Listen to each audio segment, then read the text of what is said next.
చరణాలు పాదకమలాలు నవయుగ చైతన్యానికి సోపానాలు, యువ శక్తికి ఆధారాలు. శ్రీ సత్యసాయి పాదపద్మాలకు నా వందనం. అందరికీ నా వందనం. అందరికీ హృదయపూర్వకమైన సాయిరాం.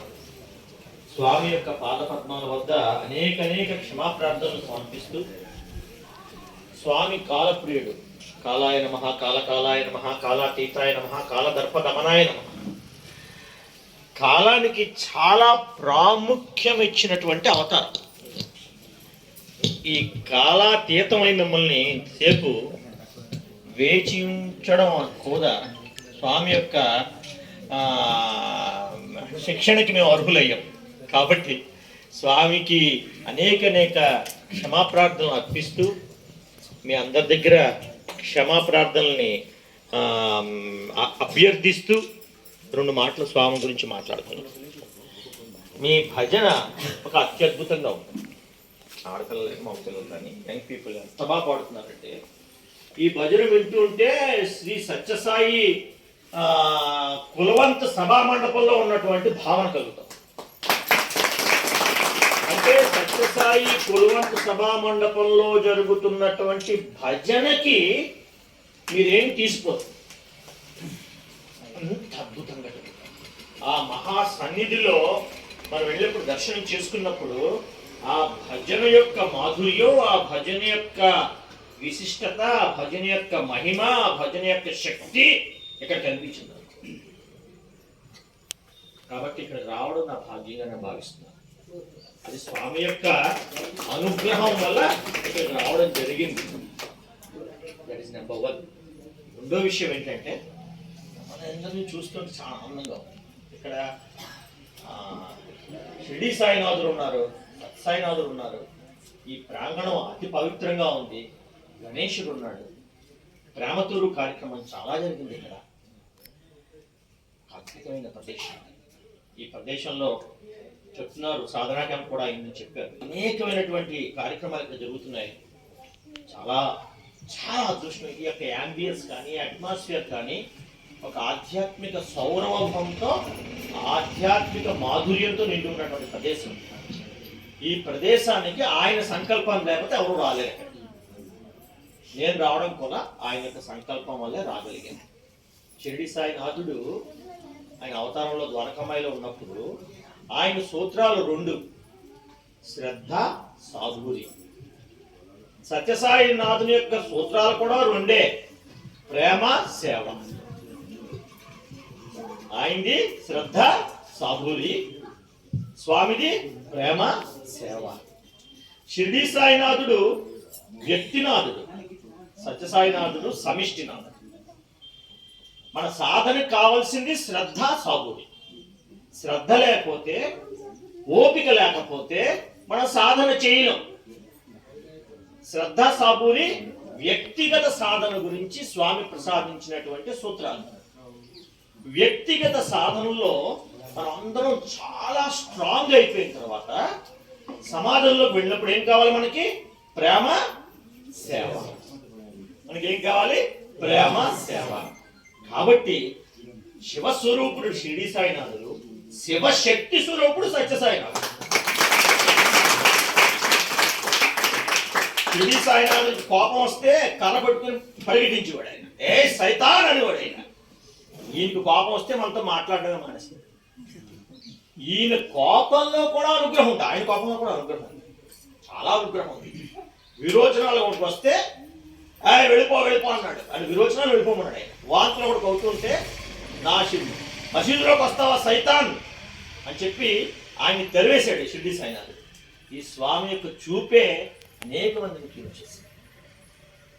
కాబట్టి స్వామి ఏమన్నారు, నా పూర్వావతారంలో ఉన్నటువంటి షిరిడి సాయినాథుని టైంలో నేను వంట వండి ఎప్పుడైనా వంట వండుతున్నప్పుడు మనం పిల్లలు అలర్ట్ చేస్తే అమ్మ ఒప్పుకుంటుందా? తంతుంది, కర్ర పట్టుకుని బాదుతుంది, అవునా కాదు? ఆయన అలా చేసేవాడు. కానీ వంట వండిన తర్వాత సత్యసాయి అవతారంలో అందరికీ నేను వడ్డిస్తున్నప్పుడు అమ్మ ప్రేమగా వడ్డిస్తుందిగా. ఈయన కూడా అదే ప్రేమ. ప్రేమ సాయి అవతారంలో మన తిన్న ఆహారాన్ని అరిగించుకునేలా చేస్తాడు స్వామి. మళ్ళీ ప్రేమ స్థాయికి వస్తాడు. సత్యసాయినాథుడు సమిష్టినాథుడు. నేను కేవలం ఆలయాల్లో లేనురా, నేను మీ ఫోటోల్లో లేనురా, మీ విగ్రహాల్లో లేను, ప్రతి మనిషిలోనూ ఉన్నాను. పరుడు కాదు పరమాత్ముడేనయ్యా. ఉన్నమాట తెలుపుచున్నమాట, ఉన్నమాట ఈ సాయి మాట. మీ చుట్టూ తిరుగుతున్న నా రూపాలే, నా స్వరూపాలే. కాబట్టి మిమ్మల్ని మీరు పరిమితం చేసుకోకండి, మిమ్మల్ని మీరు ష్రింక్ చేసుకోకండి, పరిమితం చేసుకోకండి. ఆలయాల్లో వచ్చి సమాజంలో ప్రవేశించండి, సేవ చేయండి, అందరినీ ప్రేమిద్దాం, అందరినీ సేవిద్దాం. సత్యసాయినాథుని యొక్క ఒక శక్తివంతమైనటువంటి ప్రబోధన. షిరిడి సచ్చరిత కానీ పారాయణ చేస్తుంటే ఒక విధమైన శక్తి వస్తుంది, అద్భుతమైన శక్తితో నిండిపోతుంది మొత్తం మన యొక్క మనస్సు, హృదయం. ఒక అద్భుతమైన గ్రంథం అది. సత్యసాయినాథుని తపోవనం పారాయణం చేస్తుంటే ఆ శక్తి వల్ల సేవలో వెళ్ళిపోతాం. అంటే మన చుట్టూ ఉన్నవాడు ఎవరు? స్వామి ఉన్నారు, స్వామి తిరుగుతున్నారు. పరుడు కాదు పరమాత్ముడేనయ్యా. స్వామి చెప్పింది అది. పరుడు కాదు పరమాత్ముడేనయ్యా. ఇది సత్యసాయి మహానాథుని యొక్క సందేశం. ఎలాగైతే షిరిడి అవతారంలో స్వామి ఆయన స్వయంగా అందరికీ వంట వండి అందరికీ వడ్డించేవారు, ఆయన అందరికీ మందులు ఇచ్చేవారు స్వామి ద్వారకామాయిలో. ఈ స్వామి కూడా పాత మందిరాల్లో ఎంతో కష్టపడి, ప్రతిరోజు కష్టపడి ఇంత పెద్ద సంస్థను స్థాపించి ఉదయం సాయంత్రం ప్రజల మధ్యనే గడిపి ఆ సత్యసాయినాథుని యొక్క వస్తున్న సంవత్సరం స్వామి యొక్క 100వ జన్మ దినోత్సవ వేడుకలు జరగబోతున్నాయి. ఈ వేడుకలు మళ్ళీ మనకు రావు, వస్తాయా? చిన్నపిల్లలు ఉంటారు, ఇంకో 100 ఏళ్ళు మనం ఉండం, 200 ఏళ్ళకి మనం ఎవరో ఉండం. సో ఈ సెంటినరీ సెలబ్రేషన్ కి మనం అందరం సిద్ధంగా ఉండాలి. ఏ విధంగా సిద్ధం అవ్వాలి సార్? మీరు చేస్తున్న భజన ఎంత అద్భుతంగా ఉంది. స్వామిని అనేకమైన ప్రార్థన చేస్తున్నాను. కొరవై మా భువనేశ్వర్ భజన్ గ్రూప్ ఎలాగైనా ఇక్కడ తీసుకురావాలి, వాళ్ళకి చూపించారు. అద్భుతంగా పాడుతున్నారు, అత్యద్భుతంగా పాడుతున్నారు. భజనలు బాగా చేయండి, అనేకమైన గ్రామాల్లో చేయండి భజనలు, అనేకమైన ఆలయాల్లో చేయండి భజనలు, అనేకమైన నగర సంకీర్తనలు చేయండి. ఆ విధంగా మనం స్వామి యొక్క వేడుకలు చేసుకుందాం. స్వామి గురించి గ్రామాల్లో చెప్పండి, పల్లకి యాత్రలు చేయండి. ఆ విధంగా స్వామి యొక్క జన్మదినోత్సవ వేడుకలు చేసుకుందాం. స్వామి యొక్క సందేశాన్ని ఇంటింటికి చేయండి, స్వామి గురించి చెప్పండి. ఎందుకంటే స్వామి సాధించింది, స్వామి చేసింది, మానవాళికి చేసింది బహుశా నభూతో నా భవిష్యత్తు. ఇంతకుముందు ఎవరు చేయలేరు, ఇక ముందు ఎవరు చెయ్యలేరేమో, చేయలేరు. ఆ అద్భుతాన్ని మనం ఖచ్చితంగా చెప్పాలి. మనం చెప్పకపోతే ఎవరు చెప్తారు? ఒకరోజు స్వామి దగ్గరికి 2 డివోటీస్ వచ్చారు, మన కర్ణాటకలోనే ఉండేవారు. వాళ్ళు వెళ్ళిపోయారు, అక్కడికి అమెరికా వెళ్ళిపోయారు, అమెరికాలో సెటిల్ అయిపోయారు. అమెరికాలో డాక్టర్ గారికి అక్కడ ఉన్న డివోటీస్ ఏమన్నారంటే, ఈ సంస్థ యొక్క బాధ్యత మీరు తీసుకోండి స్వామి అని. ఆయన వచ్చి స్వామిని అడిగారు, స్వామి అమెరికాలో నేను ఉన్నాను, నేను డాక్టర్ని స్వామి, నేను బిజీగా ఉంటాను స్వామి, బాధ్యత తీసుకోలేదు స్వామి, బాధ్యత తీసుకోవడం టైం పోవాలి కదా స్వామి అంటే, స్వామి ఏమన్నారు తెలుసా? మన పని మనం చేయకపోతే బయట వాళ్ళు చేస్తారా? మన స్వామి గురించి పని ఎవరు చేయాలి? మనమే చేయాలి. నా ప్రియ సఖుడు గురించి, మా ప్రియ సఖుడు యొక్క జన్మదినోత్సవం ఎవరు చేయాలి? నేనే చేయాలి. నా కొడుకు పెళ్లి ఎవరు చేస్తారు? నేనే చేసుకోవాలి. మా స్వామి జన్మదినోత్సవం ఎవరు చేయాలి? మేమే చేయాలి. ఏ విధంగా చేయాలి? శ్రద్ధ సాబూరితో సాధన చేసి ప్రేమ సేవతో సమాజంలోకి వెళ్ళాలి. కాబట్టి మిమ్మల్ని చాలాసేపు వెయిట్ చేయించడం చాలా తప్పు. దాన్ని క్షమాప్రార్థన చేసుకుంటూ వస్తున్న సంవత్సరం 100వ జన్మదినోత్సవంలో జనవరి 1, 2025 నుంచి నవంబర్ 23, 2026 వరకు దాదాపు 23 నెలలు ప్రశాంత నిలయం ప్రాంగణంలో భగవాన్ సత్యసాయినాథుని యొక్క 100వ జన్మదినోత్సవ వేడుకలు జరగబోతున్నాయి. ప్రతిరోజు ఎంతో క్రౌడ్ వస్తారు అక్కడికి. మనం సేవ చేయడానికి ఖచ్చితంగా పుట్టపర్తి వెళ్ళడానికి మానసికంగా సంసిద్ధం కండి. అక్కడ ఫ్రీ భోజనాలు ఉంటాయి, అనేక మందికి దర్శనం ఏర్పాటు చేయాలి.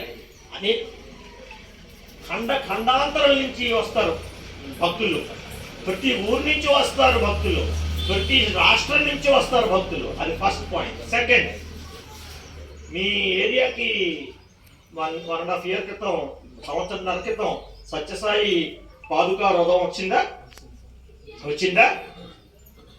ఆ రథం ఇప్పటికి 26 kilometers ప్రయాణించింది. 1000 రోజుల నుంచి ప్రయాణిస్తుంది. 7000 గ్రామాలని టచ్ చేసింది ఒడిశాలో. ఈ విషయం విని మేనేజింగ్ ట్రస్టీ రత్నాకర్ గారు ఆశ్చర్యపోయారు. ఏమిటండి మీరు రథోత్సవం 100 ఏళ్ళు నడుపుతారా అని. రథోత్సవం అంటే ఎంతకాలం నడుస్తుంది? 4 రోజులు నడుస్తుంది, నెల నడుస్తుంది, 6 నెలలు నడుస్తుంది. దాదాపు 1000 రోజులంటే 3 సంవత్సరాలుగా రథోత్సవం. స్వామి గ్రామాలకి వెళ్ళారు, అందరికీ దర్శనం ఇచ్చుకుంటూ వెళ్ళారు.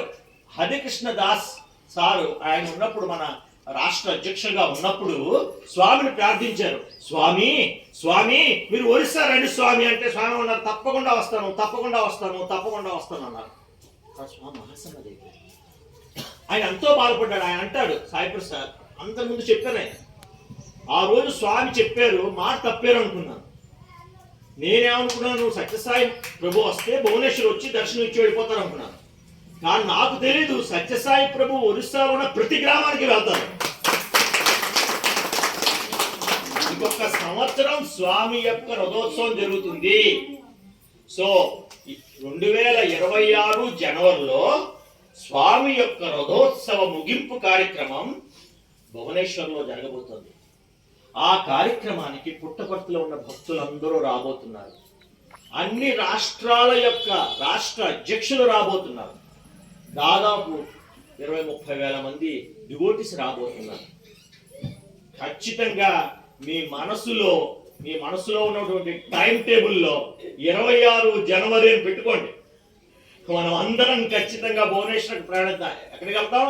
చలో భువనేశ్వర్, చలో జగన్నాథ్ ధామ్, చలో సత్యసాయి ధామ్, చలో సాయి జననీ ధామ్.